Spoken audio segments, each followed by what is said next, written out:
Yr etholiad cyffredinol, cyfle I bleidleisio dros bobl i'n cynrychioli ni yn San Steffan. Ydy, mae'n gallu bod yn bwnc cymleth, ond mae'r aelodau yma o Senedd Ysgol Gynradd Abercynon yn dipyn o arbenigwyr.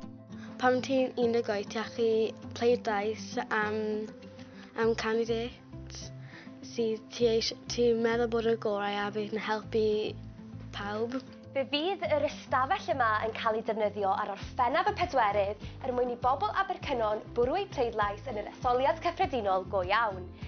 Ond sut yn union mae pleidleisio? Borda, gaid enw.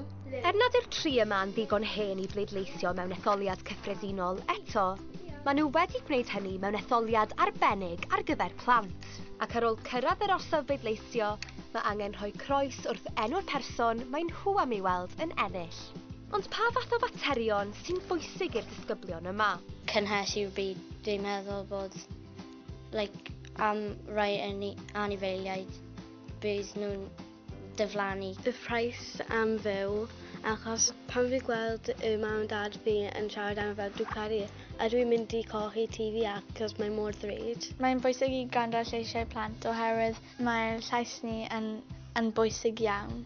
Mae yna dipyn o amser eto tan fydd y tri yma yn pleidleisio mewn etholiad go iawn.